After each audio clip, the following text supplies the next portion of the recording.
And it's interesting that we saw OSD in the previous set did extremely well, even with the Nova Butcher comp. Their execution was really crisp and clean, and it's easy in a lot of cases to execute against it better than, because they don't do anything to interfere with your execution. That game, we saw that a couple of times on those picks, but we never saw it in the team fights. We never saw that same level of execution that we saw in the previous set, because there's more interference from the enemy team. So it's a much closer set in that way. And hopefully, I'm hoping that was just a draft issue, that was something they were unfamiliar with dealing with, they didn't know quite how to respond, and they'll give a better showing themselves this time. Infernal Shrines is a really good map for them, as we saw in the previous set. And hopefully we see something a little bit more competitive out of them. So out of Maiev, Genji, Deckard, Diablo, and Yrel, which of those heroes is going to actually make it to the first pick here? I feel like those are the, the tried and true 5 right now. Blaze, Murd, and Johanna really do sneak up there as well. But I think this will probably be a Yrel ban coming out of TLR. So Diablo. It's Diablo.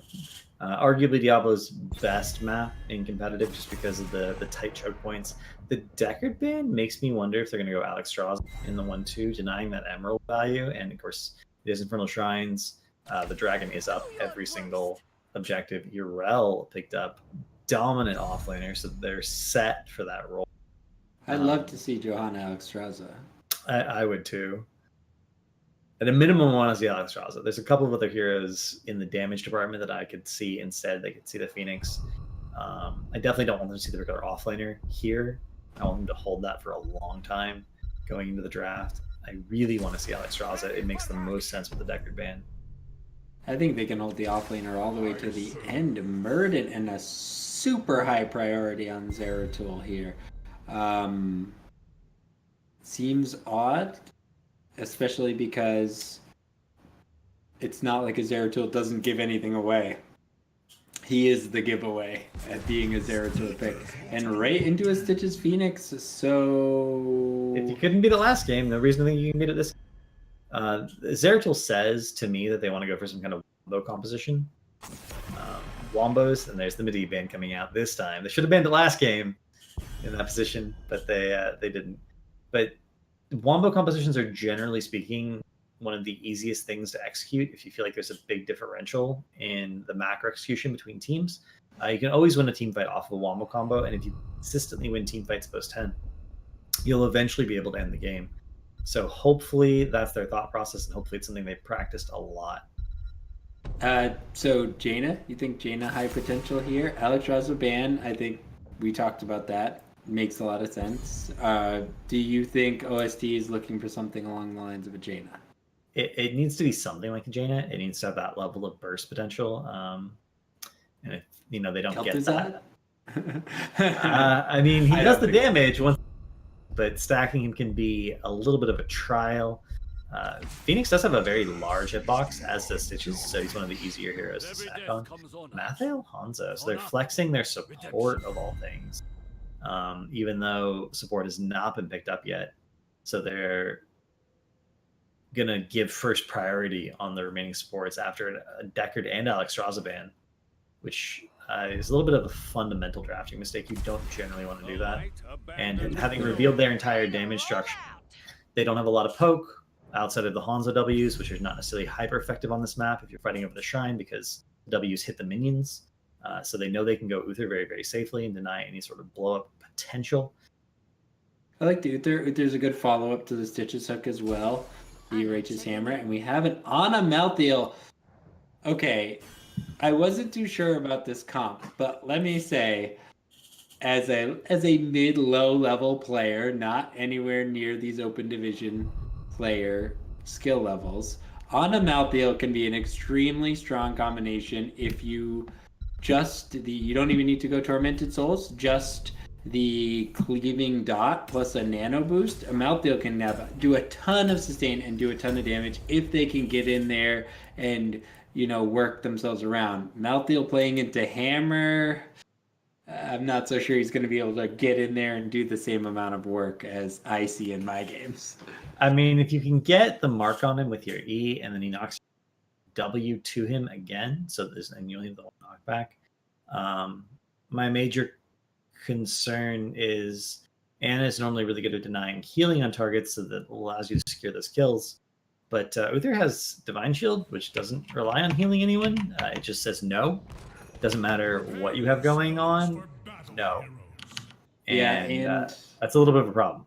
And his heals aren't that choreographed. They're not like Alex Strauza or another healer where it's a lot easier to deny. All right, let's do it. We're going to get right into game 2 here between TLR and Order of the Sleeping Dragons. On the left side, we have TLR. Jeb Taco Bitos on the Phoenix.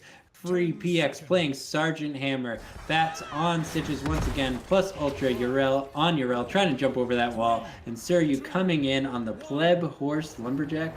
On the right hand side of the map, we have OSD, Order of the Sleeping Dragon, Enigmatic on Trinth on Woven on Mandy on Mathael, and Corgi Booty again on that Meredith. Corgi just loves this Meredith. It feels like a comfort pick and a meta pick at the same time. You know, when your comfort becomes meta, you play it, right? Exactly. He just, ooh, nice dive in plus Ultra here. Corgi Booty is going to be forced to dwarf us out. Woven gets out as well, and they sort of lost that initial exchange. When you go 5 a minute at the start, your goal is to clear the wave first and get the initial rotation off quickly and not have your rotation get interfered with, but not unfortunately there. But Stitch is actually quite far out considering, and we see that Ana grenade come out denying a lot of that healing, but Fats will barely manage to make it away. Yeah, one of the disadvantages of Stitches is his ability to retreat. Another reason Medivh combos well with him, not only just the kidnap potential. Corgi Booty taking a lot of damage, but the dwarf toss right over the wall. She's going to be quite alright. But maybe OSD can look to exploit the immobility of Stitches in this game. That being said, we did see him retreat into the hammer, so you have your hammer as a bit of a auto attack buffer there. And I hope they continue to do that for the entirety of the game, just really focusing on fighting in Hammer's range. It's something important when you're running a Hammer call.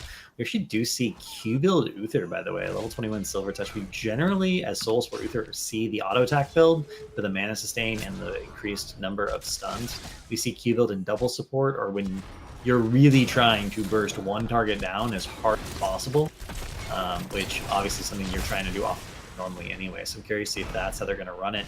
That's their objective. Redemption at level 1 for Hanzo. Something we've seen people experimenting with ever since the buff to Hanzo's base auto attack, so you guys get more autos out once that quest is finished. And it'll give you a little bit of a fight over this camp. But Hammer's set up in that bush, and if you want to go on that camp, you have to fight in Hammer's range. Yeah, I think a big focus for OSD should be making sure you try to get that sleep start out on the hammer in the backline if you can, in advantages like in situations like this. Rather big hook coming out on an enigmatic. Woven is actually body blocked into the corner there by Suryu and 3PX, taking too much damage, unable to get out, and that's going to be a 1-for-0 with about a half a level advantage, and the camp going over to TLR. That was unfortunate. Yeah, there are a lot of these situations where you and it almost looked like he thought he could blink in there and get back out because he has Wormhole, but not level 7 yet, fortunately. You can't be that aggressive on Zeratul. 3-7 is just not something you can get away with. And Siege Tactics now picked up for Hammer. That's going to be a big difference in the unstop option for her. And we're going to see, again, this Stitches Slam build, but with the magic at 1 for a little bit more tankiness. 6 stacks on Ana's Sleep Dart quest, 14 to go. Yrel and Malthael did both at the fully back before this shrine here. I would have liked to see OSD take a little bit of an advantage early, but I don't think they realized that Yrel was actually backing. 3PX is dominating this point, sitting in the left side bush, and there's not much that OSD can do until the whole team gets there. Murd and Corgi Booty trying to move in from the top side, looking for an engagement, looking for a dwarf toss perhaps on to Sergeant Hammer. Enigmatic unable to see him in the bush there, and the trade so far going to TLR. Again, they just TLR doing a beautiful job of aggroing the minions and then pulling them into range of the hammer. So again, they're fighting in that range consistently on the shrine. If OSD has any chance of getting this, they need to go on to TLR and win the fight. They're not going to get it just by skill. And they realize that belatedly here as they start to pick out. They realize they're not going to be able to get it at all. Yeah, and they didn't give too much up for that. It would have been better if they maybe realized a little earlier, take a little bit of soak back for themselves, but ultimately not a disaster. Corgi is going to bait over the wall. This Punisher shouldn't be able to do too much damage. Hammer will get a bit of front wall siege off. Woven trying to pressure Jeb Taco Burritos, but it looks like Phoenix is going to blink back onto Zeratul. I'm going to keep an eye on that. It's extremely close. Oh, Zeratul blinking back on Jeb Taco Burritos, but he just barely takes the one-on-one. Love to see it. I actually think that fight would have gone differently if both of them had been level 7. That's how close it was in terms of the damage that was left on each of their health bars. The scaling from being up a level, I think, actually won that fight. I agree. It was 100 health. Between the cleave, singularity, and autos, 100%. I agree, but that is, you know, that's the advantage of winning early game is even those little 4% scaling bonuses. I love to see encounters like that. A little unfortunate for Woven coming out on OSD, having a bit of a rough day in this series.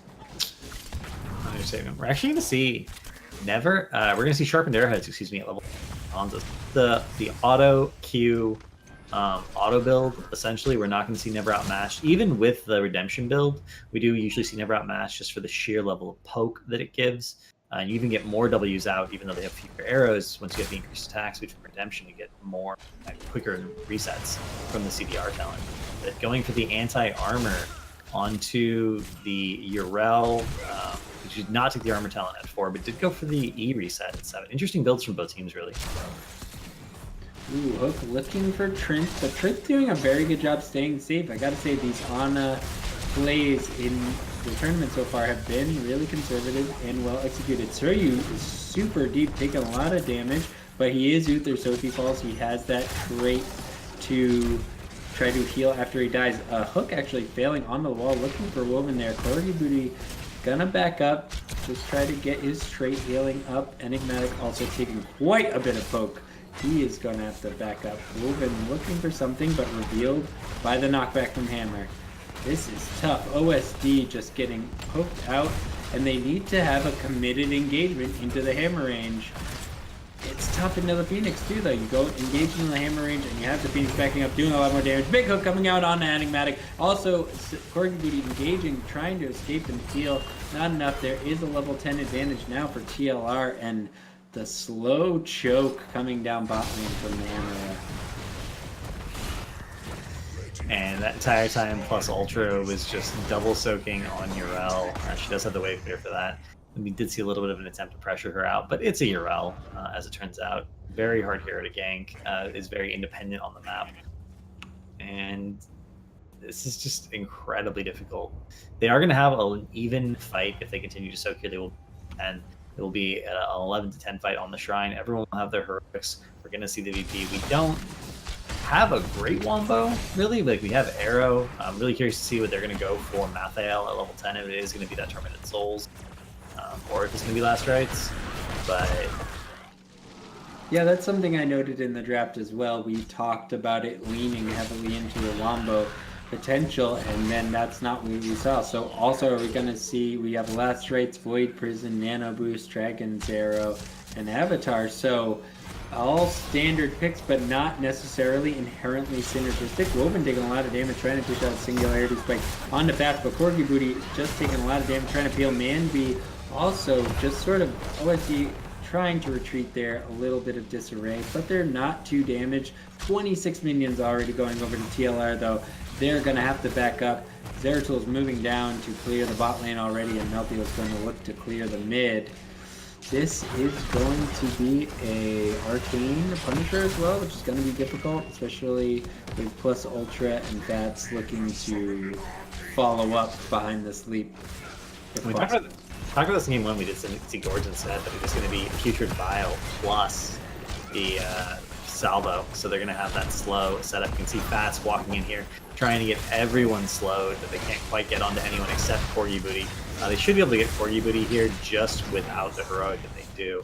That's going to guarantee them this top 4. Mid fort is probably going to be the target of choice next. It is extremely low. That'll be all the points down at that point in the game. We can see Woven on Zeratul trying to do his best to sort of get these camps out, keep the soak, Manby as well. They're just doing as much as they can to pressure the whole rest of the map. I'm like, please stop pushing, but they don't want to. They're going to get the entire keep wall if they back off. Yeah, they're going to take that whole keep wall for free. And there's a move there by Corgi Booty. It's impossible to know whether it was intentional or not, but as he fell there, he didn't pop his avatar. He sort of understood that he was in too much trouble. He was going to die, and rather than waste a 70-second cooldown, that is a 5-man dragon arrow coming out, trying to get the follow-up damage onto Suryu, but there's just no real follow-up to that dragon's arrow without a Jaina or a hero that does high AoE burst. It's hard to see where the dragon's arrow value is going to come from. I think that was a miscommunication on columns because Woven was most of the way there, and if he'd been there in time, he could have gotten a blink VP. I don't know what they would have done with that if that had happened, but you could tell Woven was making that rotation. So I think that was what they were talking about on columns. That was just a misunderstanding about exactly how far away Woven actually was. It's really tricky, especially in these high stress situations, to have clean columns as a team and understand what you can do together and how precise the timings have to be in Heroes of the Storm in particular. Yeah, actually we got Plus Ultra moving in here. I gotta say, I recently went to the Western Clash and you noticed it. When you see teams losing, you were sitting on their side, you'd hear them getting louder, you know, not arguing, but just getting louder. A lot of communication, trying to amp up their level of communication so that they could play better. But it's difficult, it gets stressful, it gets wild. We have a Hanzo falling on the front line there. And that being said, that we were talking about the Dragon's Arrow, there's still, I feel like Malthael can follow that up, as you were saying, by just getting in there, because his auto attacks now naturally cleave and put the mark on everyone. So if I can see Malthael get a clean engagement with the nano boost, I feel like he could really do work onto the back line of TLR, but coulda, woulda, shoulda. Can you actually do it? Suryu looking to be engaged upon big hammer coming out. Now the healing projection, but just like you said, a Divine Shield just says, like, I don't care. Boy Person coming out, and the Dragon's Arrow follow-up. Malthael falling, and Zeratul as well. Corgi Booty trying to control it, but Jeb Taco Beatos is like, well, you guys fight over there. I'll just chill above the entire team, do an insane amount of uncontested damage, and we're going to run it down your bot keep. Plus Ultra going over the wall there or something more. Doesn't even have... He hasn't even used his heroic yet. Level 16 has not been under any pressure. And when you have that heroic up as Urel, even though it's a 2-minute cooldown, you feel basically invulnerable. You can run it down on anyone, anywhere, inside their base. 5v1, doesn't matter. They will get the bottom keep off of that pick. And they went so hard on a Seri there. Anna's Biotic Grenade completely denied his own self-healing. He even queued himself, didn't realize that he even hit the grenade, and then panicked, immediately Divine Shielded, and he was fine. That's exactly what you said. That's exactly the problem. what you said. You deny the healing, and then, oh, just Divine Shield, I'll just walk away. And even the VP Dragon's Arrow follow-up, it just was not enough. Hammer is in there in the back line. Just I was going to say hammering away, but that's a terrible thing to say. Just doing tons Sieging of away. Sieging away, as she is a siege tank. But now... Bot keep gone, 17 to 13. There's gonna be a Frozen Punisher spawning in the bottom lane, but there is an engagement. Woven trying to move in. Oh, last raid's coming out on Citrus. Citrus falling. Corgi Booty also falling onto the front line. Now it's a battle of no tanks. Manby needs to move back in there with the nano boost on. He's trying to dish out damage. Woven trying to finish off Urel. Good job making her pop the Ardent Defender, sort of spooking her a little bit. Frozen Punisher is gonna be spawning bottom lane, but I'm uncertain of whether they'll be able to push the core here. I mean, it is no tank versus no tank. Divine Shield was up for that, so yeah, it is the last rights. But we are going to see the mid lane is being pushed as well. By Cam Woven is a little bit ambitious about there, but he will end up being fine. They need to bait this into mid keep. If this Punisher goes directly on the core, and you can see Enigmatic is on the job there. You should have jumped over the wall as it jumped onto him, but couldn't quite get the range or something, I think. And then there's the VP for the delay. But Saryu gonna try to take out Woven. Actually ends up being pretty close. Wow. As a fight. Q-Build Uther is real scary in the one. So you have to admit that. Free PX. Gets a ton of free healing there. Blast Rites was on him, but Divine Shield comes on after, but it actually didn't even matter for it to save.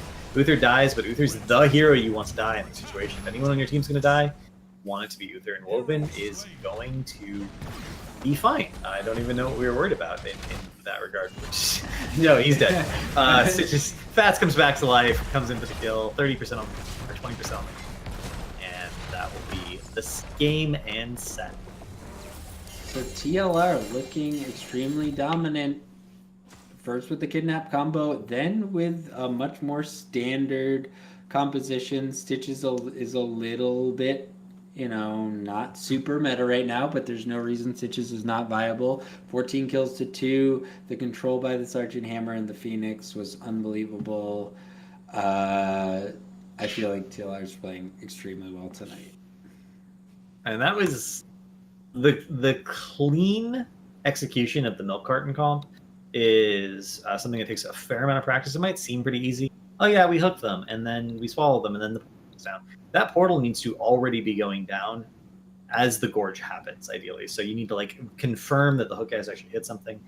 Even before that, before level 10, every time a hook went out, one time it missed, but every time a hook went out, the Gravity Lapse was already being cast. If you want there to be no gap between the hook stun and the Gravity Lapse, but that potentially heroes can jump out or get they have some sort of movement ability or self cleanse, and they can push the button and activate it. The Gravity Lapse needs to already being cast as the hook animation is happening. You don't know if it's hit or not yet, and they were consistent about that. They trusted their team. That's a sign of really good comms. That those little synergistic abilities always get used perfectly timed together, and this was just a symphony. This game of getting the most they could out of every single objective.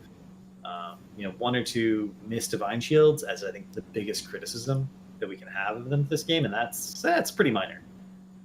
That is pretty minor, and that was one of the first things I remember being impressed by. It was very early in Here's the Storm, and watching a Stitches hook and the KT stun or any stun sort of fly before the person was hooked back, and then instant follow up.